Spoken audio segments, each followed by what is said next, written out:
نہیں خوف نار جحیم کا، مجھ پہ کرم ہے کریم کا، میں متاع آل رسول ہوں، یہی میری آخرت کا سامان ہے، میں متاع آل رسول ہوں، یہی آخرت کا سامان ہے۔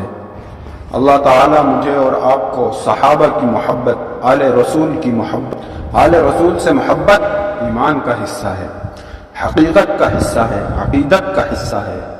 آل رسول سے محبت ہاں ایمان کا حصہ ہے، عقیدے کا حصہ ہے۔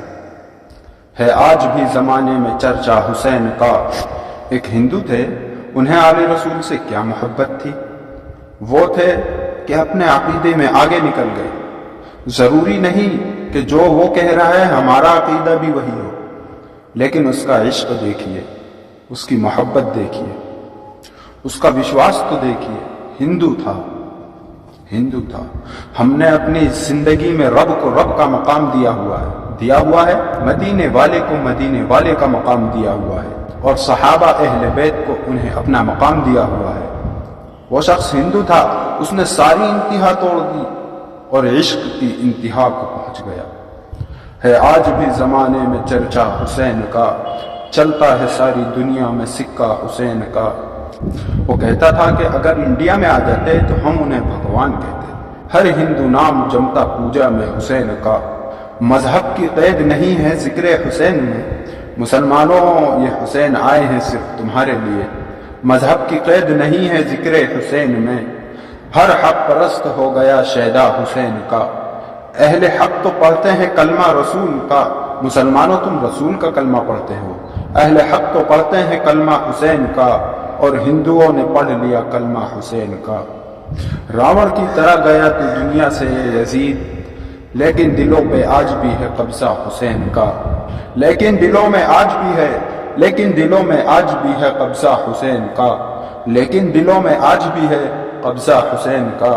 سر اپنا جو پٹکتی ہے پیاسوں کی یاد میں، سر اپنا جو پٹکتی ہے پیاسوں کی یاد میں، لیتی ہے نام گنگا اور جمنا حسین کا۔ گنگا جمنا کہتی ہم جا کے پانی پلا دیتے، سر اپنا جو پٹکتی ہیں پیاسوں کی یاد میں، لیتی ہے نام گنگا اور جمنا حسین کا۔ جیسے پناہ مانگے گی مجھ سے چتا کی آگ، میں ہندو ہوں مگر ہوں شیدا حسین کا۔ آج بھی زمانے میں چرچا حسین کا، چلتا ہے ساری دنیا میں سکہ حسین کا۔ ایک ہندو تھا، قرآن چھاپتا تھا۔ ہندو تھا مگر وہ قرآن چھاپتا تھا۔ قرآن کا وہ ادب کیا کرتا تھا۔ ادب پہلا قرینہ ہے محبت کے قرینوں میں، جسے ادب چلا جائے گستاخ ہو جائے، بے ادب ہو جائے، رب اس سے ساری دولتیں چھین لیتا ہے۔ وہ ہندو ہو کے ننگے پاؤں مسلمانوں کو پرنٹنگ میں لگاتا تھا، ان کو باوضو رکھواتا تھا، اور ادب کے ساتھ کوئی کاغذ نیچے نہ گرے، بہت زیادہ ادب کراتا تھا، انتہا درجے کا ادب کرواتا تھا۔ پہلے دور میں پلیٹیں ہوتی تھی، ان پلیٹوں پہ ایک بار چھپنے کے بعد انہیں سل بٹے سے صاف کر کے دوبارہ پھر انہی پلیٹوں پہ پرنٹنگ ہوا کرتی تھی۔ وہ جو قرآن کے حرف ہوتے تھے نا، جس سے وہ پلیٹیں دھوتا تھا، ادب کا مقام دیکھیں، ادب کا مقام۔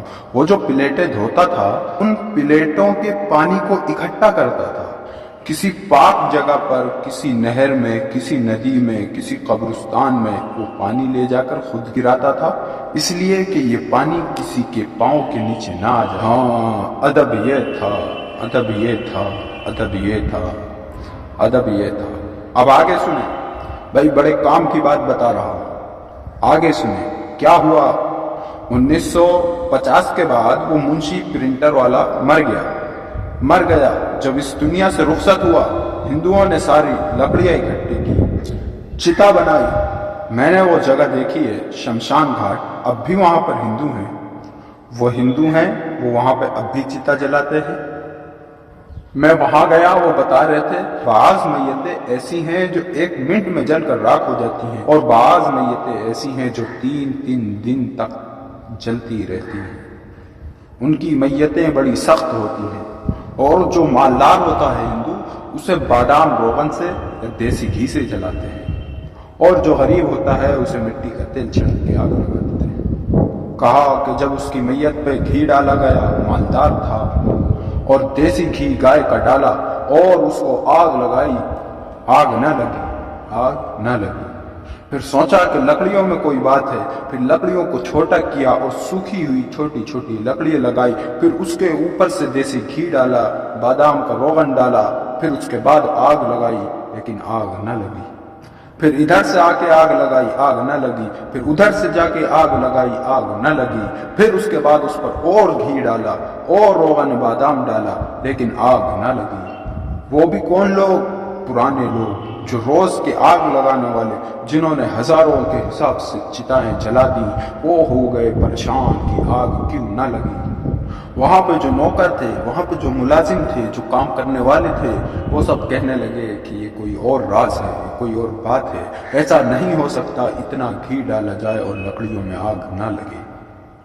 کیسے تھا وہ؟ پناہ مانگے گی مجھ سے چتا کی آگ، ہائے ہائے ہائے، مجھ سے تو چتا کی آگ بھی پناہ مانگے گی۔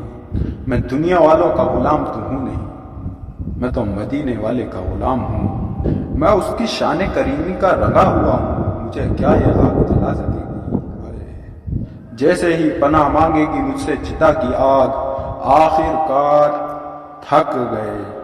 کچھ مسلمان بھی تھے وہاں چتا کی آگ میں۔ اب بھی ہندو کی میت میں مسلمان بھی جاتے ہیں اور مسلمانوں کی میتوں میں ہندو بھی آتے ہیں۔ جنازہ نہیں پڑھتے ہیں، ایک طرف کھڑے ہوتے ہیں دوستی اور تعلق کی وجہ سے۔ تو کچھ مسلمان جو کھڑے تھے وہ کہنے لگے اب یہ ہمارا حق بنتا ہے، ہمیں دے دو، یہ ہمارا ہے۔ ایک درویش تھے وہاں کھڑے، صاحب نظر، جن کی دل کی آنکھیں تھی، جن کی کشف کی آنکھیں تھی، صاحب کشف تھے وہ۔ کہنے لگے چھوڑ دو اس کو، اب یہ ہمارا ہے، تمہارا نہیں ہے۔ ہندوؤں کی غیرت کا معاملہ تھا، وہ ہندوؤں کا لیڈر تھا۔ کہنے لگا کیسے چھوڑیں؟ کہا چھوڑ دو، مجھے ایک آواز سنائی دی ہے کہ جنازہ پڑھو میرا، میں اندر سے مسلمان ہو چکا ہوں۔ آواز دے رہا ہے میرے مدینے والے کی شان کریمی کا رنگا ہوا ہے۔ جیسے ہی پناہ مانگے گی مجھ سے چتا کی آگ، وہ کیسے جل سکتا ہے؟ آخر کار اس کی میت کو مٹا دیا، لکڑیاں ہٹا دی، اس کی لکڑیوں کو آج تک نہ لگی۔ اس کی قبر آج تک موجود ہے، اس کی قبر آج بھی موجود ہے۔ ارے نام بھی لکھا ہوا ہے اس کا، نام بھی لکھا ہوا ہے اس ہندو کا، لیکن اندر ایک مومن سو رہا ہے۔ سبحان اللہ، اندر ایک مومن سو رہا ہے۔